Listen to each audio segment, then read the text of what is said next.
माँ बगलामुखी दिलाती है युद्ध में विजय। आज माँ बगलामुखी की पूजा करने से जीवन से सभी प्रकार के संकट दूर होते हैं और जीवन सकारात्मकता से भर जाता है। आइए पढ़ें माँ बगलामुखी की कथा। आज गुप्त नवरात्रि की अष्टमी पर भक्त माँ बगलामुखी की पूजा अर्चना कर रहे हैं। 8वीं महाविद्या बगलामुखी है। माँ को देवी पीताम्बरा भी कहा जाता है। माँ बगलामुखी को पीला रंग अति प्रिय है। पौराणिक मान्यताओं के अनुसार माँ बगलामुखी की पूजा करने से शत्रु आपका कुछ बिगाड़ नहीं पाते और सदा पराजित होते हैं। माँ युद्ध में विजय दिलाने और वाक शक्ति प्रदान करने वाली देवी हैं। आज माँ की पूजा करने से जीवन से सभी प्रकार के संकट दूर होते हैं और जीवन सकारात्मकता से भर जाता है। आइए पढ़ें माँ बगलामुखी की कथा। माँ बगलामुखी की कथा। पौराणिक कथा के अनुसार एक बार सतयुग में महाविनाश उत्पन्न करने वाला ब्रह्मांडीय तूफान उत्पन्न हुआ, जिससे संपूर्ण विश्व नष्ट होने लगा। इससे चारों ओर हाहाकार मच जाता है और अनेक लोग संकट में पड़ जाते हैं और संसार की रक्षा करना असंभव हो जाता है।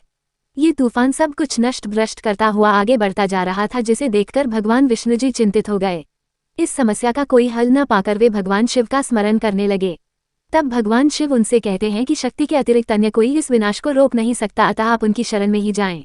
तब भगवान विष्णु हरिद्रा सरोवर के निकट पहुंचकर कठोर तप करते हैं।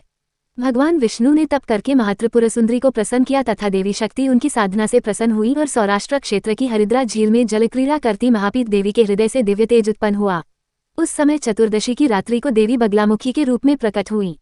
त्रैलोक्य स्तंभिनी महाविद्या भगवती बगलामुखी ने प्रसन्न होकर विष्णु जी को इच्छित वर दिया और तब सृष्टि का विनाश रुक सका। देवी बगलामुखी को वीररति भी कहा जाता है, क्योंकि देवी स्वयं ब्रह्मास्त्र रूपिणी है।